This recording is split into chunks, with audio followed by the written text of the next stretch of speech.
Good morning, good morning. What up, Facebook? What's going on, folks? It's your girl, Sheree Robin, live and live in color on this wonderful Thursday morning. Hope you guys are doing well this morning. I just want to jump on for a few quick moments. You guys see my background is different. I am hanging out in Atlanta, Georgia for a few days. Always loved ATL, visiting some family and some friends. So lots going on, but I'm not going to be with you long. I really want to be direct and get into some specifics with you guys this morning. I want to talk specifically and directly to you in regards to the things that are stopping you from finishing.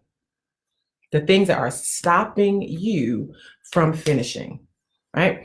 What are those things that are causing you to have this hard pause when it comes to actually finishing your book project? You're not getting it done. You've been holding on to this idea. You know that you want to write a book. You've been saying you're going to do this for forever and ever. You've even started. You have notes. You have an outline. You've been putting things together. You've been brainstorming, freestyling, whatever that is. You actually have gone and done some work in this book process, in this book writing process, but you're not done. You're not even close to done. And the possibility of getting done seems very, very far away from you. When you think about what it's going to be to get to the finish line, you're like, yeah, that's impossible.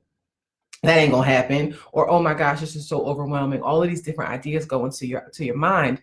And in working with so many incredible authors and actually getting them to the finish line, because that is my goal, to get you to the finish line.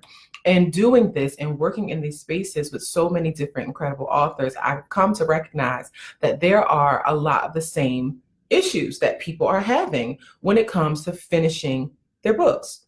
When it actually comes to getting to the end goal, people are stuck and struggling in the same places. So I want to talk about that this morning. I want to highlight those particular places and those areas where people are struggling the most with actually getting the book done.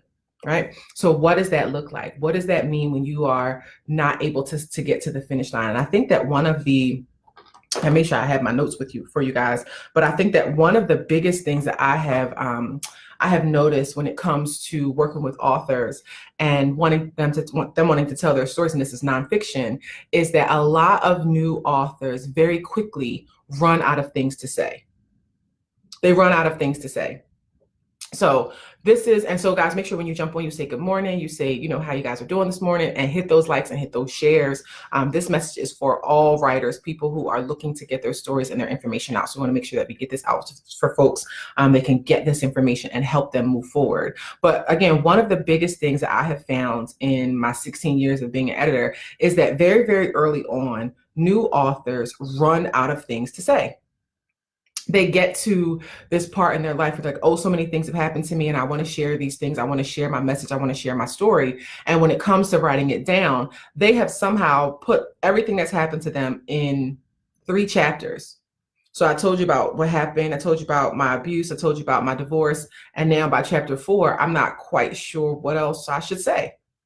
I don't know what else I need to fill in, right? What else is there? What else do I put in a book? So I find that very early into the process, do writers run out of more content? They're not sure or comfortable or aware of what else is valuable and what else goes into a book. So it causes them or you guys some major delay, because now you're like, I know I have something to say, but is this it? Is this all I have to say? I don't have anything more than this, that fills up these 20, 30 pages. There's not anything more that they're able to tap into to figure out what else to say. So I think that causes a huge issue with new writers because they're stuck, right? And then another issue that I found in a lot of new writers is this one, is that they get through the first draft. Let's say you do pour your whole heart out onto the page. You take us through every situation that you've ever been through in life. And now you have all of this content sitting here and you're like, I don't even like this. This doesn't sound good, or this doesn't feel good, or I'm not happy with my writing. I don't think that my writing is shining. I don't think that it's, connecting with people. I'm not pleased with my writing. So a lot of writers will pause and stop here, like stop at that stage. They've done the rough draft. They have most of what they want to say out, but they're not happy with it. They're not satisfied with the words on the page, so that they won't go forward. They'll just stop and pause exactly where they are, and nothing else happens. No more writing, no more outlining, no more nothing. Nothing else happens, because at this point you're like, yeah, this is all I got. and this is the best I could do on this paper. So I can't give you anything else. This is all there is. So they stop writing, right? That's one, two, and number three, the third reason for me that I think that a lot of writers don't finish the books that they start is that they don't have the right support. Is that you don't have the right people telling you how to finish the job. It's like you are trying to get through this obstacle course and you're asking someone who's sitting on the stands eating popcorn. You're not asking someone who's been through the obstacle course before. You're not asking, or you're getting someone who knows how to navigate this terrain, this unfamiliar, territory for you.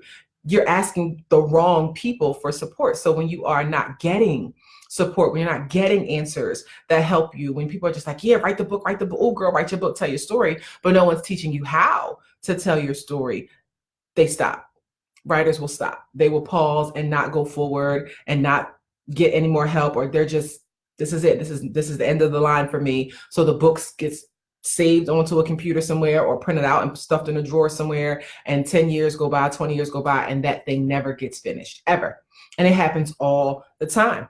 All the time, every day, nonstop. It happens all the time. Consistently, it happens because people don't know these things. So I think that for me, what I want to teach you guys very early on is when it comes to these three things, when it comes to when you run out of what to say, when you aren't satisfied with your writing and you don't get the help that you need, there are resolutions to these things. There are fixes that you can get. You do not have to stay in any of these stuck places. So in step one, in issue number one, when you run out of things to say, my biggest concern with that has to do with the fact that you are relying solely on you and you as an information source alone. That's it. In writing a book, the only thing that you are tapping into to provide value to your reader is you. Unfortunately, that's not enough. That ain't gonna cut it, Chief. There's so much more out there. There's so much more information that you need to be finding out in order to put yourself in a position to be an authority in a certain space or field. You have to go and do some research so that you can fill your book with valuable information. When you run out of things to say, it's because you haven't read enough. It's because you don't know enough about your particular topic. And remember, in your book, you're not the topic. There is a specific topic that's going on. There is an issue that you're addressing, whether it is obesity, whether it is abuse or divorce. There's something that you are trying to get your reader to understand and grasp, and you are the vessel that they're moving through. So if all the information that you have has to do with the vessel, has to do with you, but it doesn't have to do with the subject matter at hand, then yes, you're going to run out of things to say. Yes, you are, because you don't have anything else to fill those voids. You don't have any value anywhere else. You don't know what researchers say about your topic. You don't know what statistics are concerning your topic. You don't know what other people have done in the field concerning what you're discussing. You are not familiar with anything else other than yourself. You don't know anything other than yourself. That's it. And unfortunately, that's not going to be enough. It's not going to be enough. And if you don't research, if you don't consume quality content, then you cannot provide valuable information. Hear me when I say that. If you do not consume quality content, then you cannot provide valuable information. You cannot be a resource to someone if all you know is you. I know what I did, or I know my life. I know what my experiences were. And I know what I did to get out of this abusive situation. Right. What do other women do? What have psychologists said about abuse? What are the results? What are the effects of abuse? How does it trickle down into your family? What does it look like when your children see it? What else is there concerning your topic other than just you? And that is the big thing when people run out of things to say. It's because they have not done adequate research on that topic. So do some research, read some books, watch some documentaries, find out some more information about your topic so you are not solely relying on you as the supreme source of information for all things related to this particular subject matter. Okay? Hopefully that makes sense. Number two, for people who aren't pleased with their writing, that's what drafts are for. That is what the revision process is for. And I think that people don't finish the book projects because they don't understand the process of writing. New writers will come into this, especially in this microwave society where everything is 30 days, 30 days, write your book so fast and trying to get your book done. And you will be trying to push through and get a book done in 30 days. And you're like, well, how come I wrote my draft and I'm not done? Because that's not writing. That's not real writing. A real writer will tell you that there's a process. You're going to work through that process 2, 3, 4 times before you get to something that you want to publish. You're going to go through that draft several times. You're going to rip through it, pick it up, put it down, put it back together again. You're going to take it apart, move paragraphs here and there. You're going to move and manipulate in this space in a way that's going to get you to the end goal. But it's not going to happen overnight. It's not going to happen in that first draft. And I find that most writers who are new at this process don't understand the writing process, period. So you're struggling because you think that that first draft, that first time that you pour your heart out on the page, that you're done now. You think that that's what that means, is that I pushed this out. I'm done with this whole the brain dump. I've done my initial draft and I'm trying to get this published, but you're not happy with the draft. So because you don't recognize that this is draft 1 and you're going to go through this baby 2, 3, 4 more times, that first read you're not being satisfied, you're beating yourself up as a new writer. Oh, well, I'm terrible. Oh, this doesn't make any sense. I'm not clear. My sentences are all over the place. This is so choppy. And then you chopped yourself off. Cut your foot off in the race because you don't recognize that there are drafts. There is a process. You're going to have to work through it. So when I think about people who struggle with that part, where like, I don't like this, they're not happy with their writing, so they stop writing. That is the worst thing to do. That is by all means the absolute worst possible thing you could ever do. When it comes to writing, if you don't like what you've written, rewrite it. It's not going to magically get better on the page. It doesn't just fix itself. You're going to have to do some rewriting, and that's the writing process. But because people aren't taught that and you're not familiar with that, when you get to that part of writing, you're like, oh, never mind. And then here comes a distraction, or here comes life, or here comes the next thing. And you don't ever get back to writing a book, because writing a book is not easy. So if you don't commit to it, the first thing that comes along to keep you to distract you, you're gone. You're gone. And if you are beating yourself up in the process, you're not going to just willingly lay yourself out on the ground like, oh, you know what? I'm so terrible. Let me keep working to get better. You're like, this is out. I can find something else to do.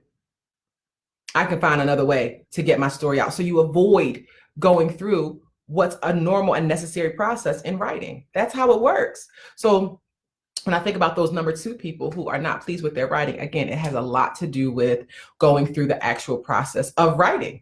I'm not pleased with a lot of stuff I put on the paper the first time, but I needed to get it out. I'll throw the most ragged sentences on the paper because I'm like, all right, this is the thought I need to get out, but this is here where it is. If I tried to publish what I wrote the first time, anything, this is my nonfiction writing, fiction writing, my editorial reports, anything that I need to do. If I am satisfied, if I try to publish that very first draft of anything, y'all be looking at me like she's crazy. She's crazy. This is the worst thing I've ever seen, because that's not how it works. So you're never going to be satisfied with it the first time. Never. It's a process. When you get better, you'll get sharper, but you only get sharper by practicing the skill. So to quit and not finish the book because you're not happy with it is how you will never finish the book. It'll never get done. Okay. And number 3 reason why people don't finish the books that they start writing is because they don't get the right support. Is because you don't have anyone telling you you don't have anyone asking you critical questions. Anyone to say, well, how did you get from point A to point B? Oftentimes writers are very familiar with their own stories. So we will get someone who's familiar with our story to read it as well. And it's like me getting, telling my life story and giving it to my first cousin who was with me half the time. And she's going to say, yeah, girl, because that was a good part of your life. And I remember that. And I remember that. But she has other information that allows her to fill in the gaps in the story that she cannot help you and ask you the questions within those gaps. You have to have somebody with a critical skill set. You have to have a professional editor, a developmental editor asking you and guiding you through the process, because who else is there? It's not going to come just from general conversation. It has to come from somebody who's a reader and is going to read like a reader, who's reading critically, to ask you, well, how did you get here? Well, what happened in this space? Well, how did you jump 10 years ahead? And this thought connects with this thought in this chapter. So why don't you move this over here? Or sequentially, this goes before this. Someone who can look at the picture, the big picture as a whole, and then be able to come into it and help you move things around. That's what the job of an editor is. And a lot of times when people are writing and they get to this place and they're asking for help, they don't know where to go. They don't know where to go. They don't know who to ask or where to get the support from. So they're looking for critiques from different people. And they think that an editor only comes in when it's time to do a line edit, which is grammar. But that's so far from the truth. If you recognize very early on, you can get a developmental editor to support you from the very beginning process. So the moment you have an idea, you can have an editor help you hash out those ideas, help you outline them and pinpoint them so you know how you're navigating through this book, so you figured out the structure of the book before you even put the words to the page. That is going to save you so much time and frustration. It's going to keep you going. It's going to keep you writing. It's going to make sure that you are writing in the right direction, that you are writing intently, and that you are writing with a goal in mind. If you don't move that way, if you are doing it by yourself and you're lost, you are going to ask someone else who is lost for direction, someone who's never been down this course, who can't give you the steps to success because they haven't achieved them. So again, that is for me the 3 reasons that I see. One, people don't know enough. They run out of things to say. Number 2, they aren't pleased with their writing. And number 3, they don't know where to get help. And when you don't know where to get help and you're not happy with your writing, and you run out of things to say, you stop writing. And that's why we have a lot of books that aren't finished. And that's it. That is why we have so many people who say, I want to write a book, and they just never do it. And that's why. So you guys, make sure I've given you all the information concerning what these 3 things are, and also ways to avoid them, ways to beat these things. So when it comes to not knowing enough, running out of things to say, you want to do some research. You want to tap into other things, other books, other articles, resource, to events, conferences, authorities in certain fields. You want to get your mind big enough. You want to wrap your head around these concepts in a big way, not little small pieces of it, which you think that you know about something, but huge concepts that you have a grasp on. Get more information about your topic and you will not run out of things to say. When it comes to not being pleased with your writing, keep working on it.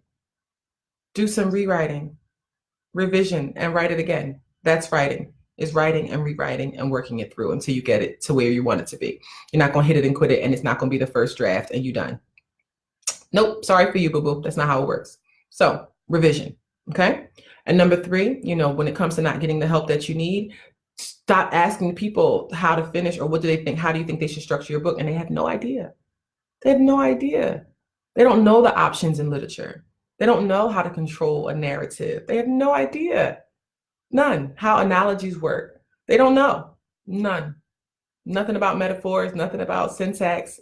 They can't help you. They give you their opinion. And is that going to be is that going to get you to the finish line? It's not. So enlist the support of a developmental editor to get you through the process. Okay? I hope that makes sense for you guys. I hope that was clear. Again, thank you guys for hanging out this morning. I just want to make sure that you recognize that there are 3 major reasons why people don't finish books. And these are all reasons that you can beat. They are all reasons that you can absolutely avoid, and you can get to the end goal. I promise you that. So get to writing, and reach out if you need support. My team and I are always here if you need the help. We love you. We want you to keep pushing forward and finish these book projects, okay? Have an incredible day, folks. Make sure you drop in and say, hey, good morning. Say good morning. Hit those likes and those shares, and share the good news and all that's good quality content for folks out here who are stuck, because we want good books, okay? All right, folks. Have an incredible day. I'll check in with you guys again soon.